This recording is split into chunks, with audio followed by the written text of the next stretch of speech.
investigation into Oak Ridge Community Care in Spartanburg County continues. Yesterday, we showed you how the violations at the Inman Assisted Living Facility had been allowed to continue for a decade. And now we bring you the answers we did and we didn't get when we questioned those state officials. Back in February, the South Carolina Attorney General charged Daryl Mast with neglect, exploitation, and intent to defraud. At the time, Mast owned Oak Ridge Community Care at 2470 Old Mill Road. The assisted living facility housed more than 30 people.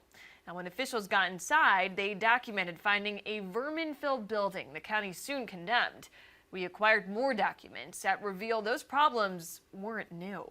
Fox Carolina's Grace Runkle has been pressing state officials about why those conditions were so bad for so long. And Grace, what did you learn?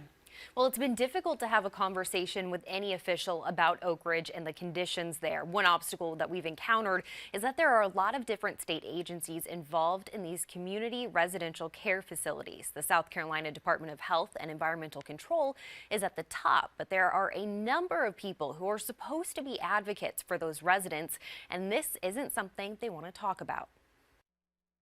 The problems at Oak Ridge Community Care sparked outrage back in February. We made several reports to the Attorney General's office and DHEC throughout the years of things that we've seen.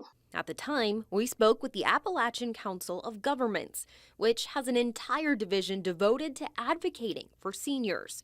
But when we reached back out recently to see if they think DHEC system needs to be improved, they told us in an email, we can only comment on the process of our agency and not of other agencies that we work with. In April, we were able to grab an interview with the South Carolina Department of Health and Environmental Control Director, Dr. Edward Simmer, at a board meeting.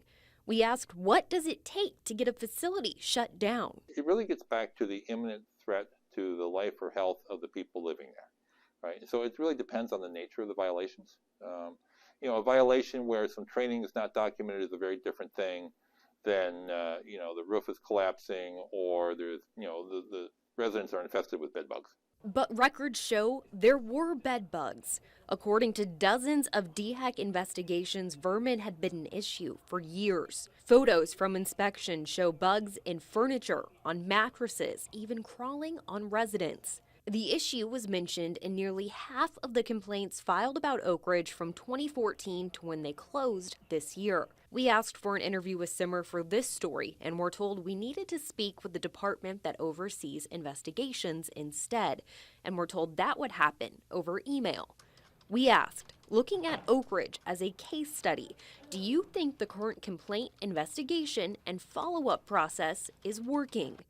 A spokesperson told us, yes. The email says closing a facility can be difficult on residents and, quote, the disruption to their daily lives and routines can create stress or confusion and can make it more difficult for family and friends to visit if they've relocated farther away. This is why DHEC typically first imposes monetary penalties and provides compliance assistance as long as residents are not at immediate risk. They go on to write, our current processes and applicable regulations are working as intended to help protect the health, safety, and well-being of our state's long-term care facility residents and ensure they receive the quality care they need and deserve.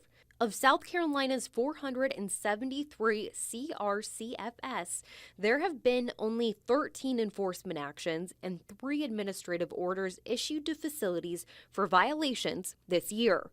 Keep in mind, Oak Ridge received one of those administrative orders on January 19th.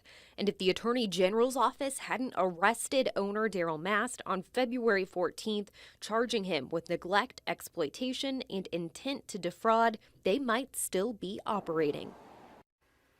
Well, our investigation is not over. We've received tips on other facilities with similar history. So right now, we have more requests in with DHEC for their records, and we'll update you as soon as we know more. Tori?